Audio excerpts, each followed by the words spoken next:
Hermanos amados, amados santos, seguimos en esta serie sobre el verdadero evangelio, las buenas nuevas del reino. Estamos revisando los misterios del reino. Usted escucha ya los audios que pertenecen a la segunda parte de la serie. La primera parte de la serie tiene 28 audios. Usted los encuentra ya todos en YouTube. Y estamos entonces en la segunda parte. Según las parábolas de Mateo 13, el reino tiene muchos misterios. A medida que Cristo mora en nuestro ser, Él se expande y crece en nuestras partes internas. En esa misma medida es que el reino está viniendo. Incluso en este momento se viene produciendo la venida del reino. Esto es algo que no para. Pero esto ocurre muy lentamente y se debe a la condición en que se encuentra nuestra vida del alma. Si cooperásemos más adecuadamente con el Señor, se aceleraría la venida del reino. El crecimiento de Cristo, que es el crecimiento y la venida del reino, serían más acelerados. Muchos piensan que el reino de Dios vendrá automáticamente y que mientras esperamos su manifestación podemos dormirnos. Y esta posición verdaderamente es cuestionable. Los que opten por esta senda, aun si se durmieran 2000 años, el reino no vendría. El reino no viene de tal modo.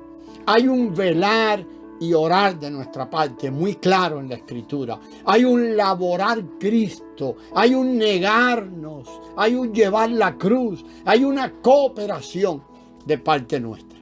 Según la revelación de la Escritura, el reino viene por el proceso del crecimiento del Cristo que mora en nosotros.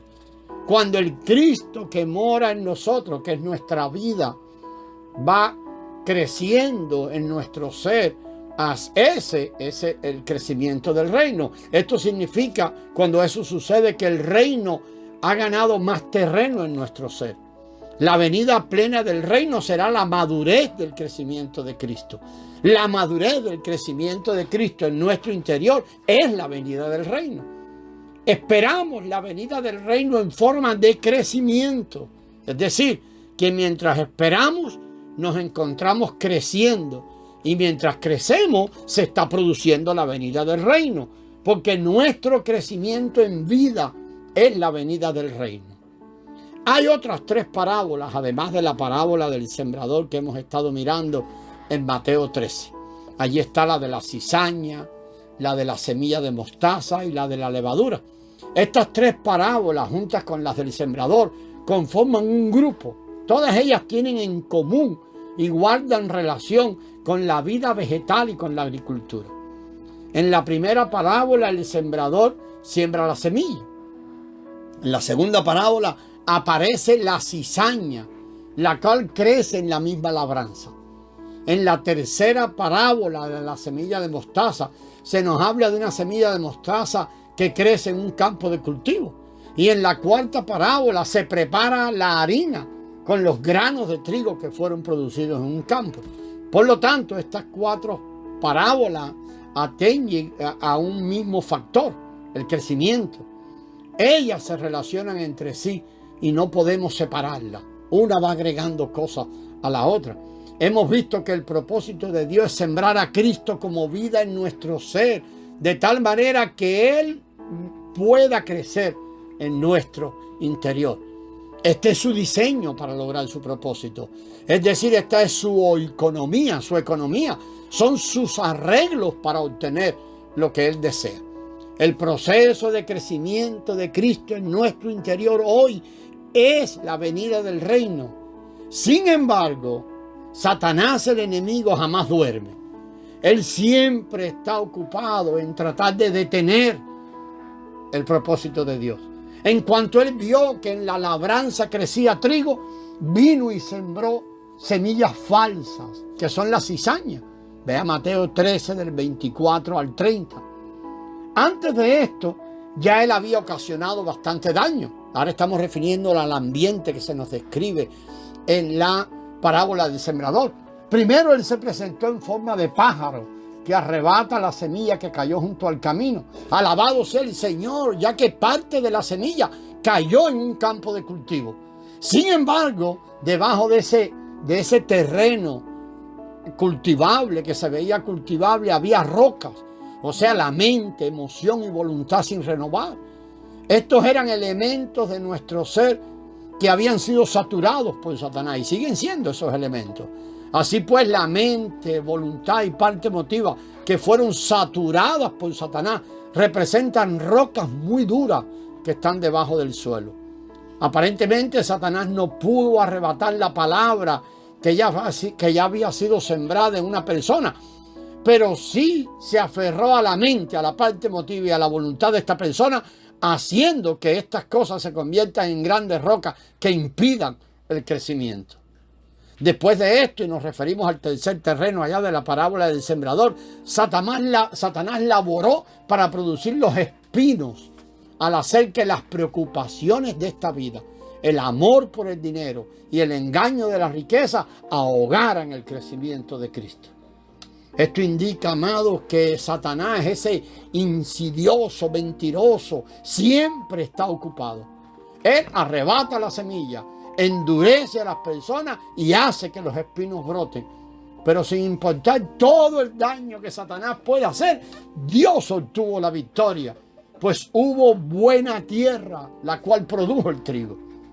Después de esto, Satanás vino a sembrar la falsa semilla, la cizaña en el campo. Hemos leído que ni siquiera un experto podría distinguir entre la cizaña y el trigo antes que aparecieran las espigas. O sea, para poder distinguir únicamente, para poder distinguir con claridad la cizaña del trigo, solo puede ser posible después que se manifieste el fruto. Es allí cuando se puede distinguir entre el trigo y la cizaña. Y esto debe ser un principio de vida, hermano, para no cometer errores en clasificar cosas que tienen que ver con la iglesia. Hace poco, con la vida espiritual o con la vida de Cristo, o con el crecimiento en vida o con el avance del reino. Hace poco vimos tantos problemas acerca de algo que sucedía en una universidad que se clasificaba como un gran avivamiento, y normalmente caemos en el punto de querer clasificar cosas y vimos hermanos opinando y todo por cosas visibles que se ven allí. Hermanos, la manera de distinguir el trigo y la cizaña lleva tiempo, porque solo el fruto, y el fruto lleva tiempo para verse. Somos muy rápidos para decir, esto es un gran avivamiento o esto no es un gran avivamiento. Y empezamos a apuntar a cosas externas que estamos viendo en el desarrollo de una semana. Pero hermano, lo que nos enseña aquí es que la cizaña se parece en todo al trigo. Y la diferencia se hace evidente únicamente después que ha aparecido el trigo, y aquí, hermano, ha aparecido el fruto. Se hace evidente después que aparece el fruto, y esto en realidad lleva tiempo. El trigo verdadero produce las espigas, mientras que la cizaña produce algo diferente, es algo falso. Pero esto lleva tiempo. Entonces, solo así resulta fácil distinguir la cizaña del trigo. Satanás fue muy astuto al producir esta falsificación, o sea, los falsos cristianos, y plantarlo entre los auténticos cristianos a fin de crear una situación de confusión e impedir el crecimiento.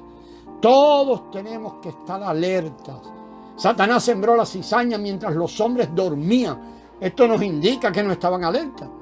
En toda la iglesia del Señor, cualquiera que sea su manifestación de los 2 o 3, tenemos que estar alerta para que a Satanás le sea difícil sembrar semillas falsas entre nosotros. Satanás nunca dormirá. Independientemente de cuán buena sea una semilla, él intentará sembrar la semilla falsa a fin de hacer crecer en nuestro medio algo que parezca a lo real. Esto ahogará e impedirá el crecimiento del trigo verdadero y causará confusión en cuanto a la condición de la labranza de Dios.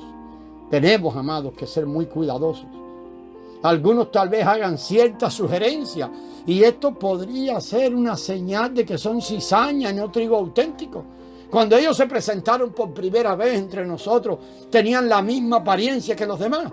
Incluso un experto no podría distinguir quiénes eran genuinos y quiénes eran falsos, hasta que llegó el día en que ellos empezaron a hablar y a hacer sugerencias. Entonces alguien comenzó a darse cuenta de que tales personas podrían ser cizañas. en las congregaciones, quienes asumen la delantera o el liderazgo, tienen que estar especialmente alertas para no ser engañados por la cizaña. Satanás intentará sembrar la cizaña para confundir, obstaculizar, dañar y finalmente estorbar el crecimiento del trigo auténtico. Debemos tener cuidado de cualquiera que sugiera algo que obstaculiza el crecimiento del trigo, pues esto podría ser un indicio de la cizaña. Vamos a mirar ahora un poco más en la parábola, o vamos a mirar la parábola de la semilla de mostaza. Está allí en el mismo capítulo 13 de Mateo, los versículos 31 y 32. El Señor Jesús dijo que la semilla de mostaza es la más pequeña de las semillas. No obstante, como nos las presenta allí, dice que ella crece hasta convertirse en un gran árbol. Y esto, hermano, podría pasar desapercibido. Esto también nos habla de un daño causado por Satanás. A veces al leerlo lo vemos como algo maravilloso, pero esto es un daño causado por Satanás. ¿Por qué? Porque en Génesis 1, todas las hortalizas deberían reproducirse como hortalizas según su especie. Así también todos los animales tenían que producirse o reproducirse según su especie. Por ejemplo, un guayabo debería producir según su especie y de igual forma un árbol de manzana. Por lo tanto, una hierba deberá producir según su especie, así como un árbol puede producir o debe producir según su propia especie. Sin embargo, lo que vemos en esta parábola, vemos algo que no crece según su especie, es decir, una hierba que se convierte en un árbol. Y este crecimiento es desproporcionado y contradice la regulación impuesta por la ley de la vida. Amados, toda clase de vida tiene su propia esencia, poder, forma y lo que podríamos llamar ley de vida. Sabemos que si un mango echa brotes, se convertirá en un árbol de mango. Eso es sabido, porque esa es la ley. Alcanzará la altura de un mango normal y producirá mangos. No necesitamos preocuparnos de que este árbol de mango empiece a crecer y se convierte en otra clase de árbol y no lleve mangos. Esto es imposible, pues dentro del brote de mango está la vida del mango y es inherente a esta vida del mango. La esencia que tiene es la esencia del mango y según la ley del mango, así será el desarrollo de este árbol de mango. Según la ley de la vida, el brote de mango crecerá hasta convertirse en un árbol de mango y producirá mangos. La mostaza de la parábola se hizo un gran árbol. Vamos a dejarlo aquí y seguiremos sobre esto en el próximo audio. La gracia del Señor sea con vosotros.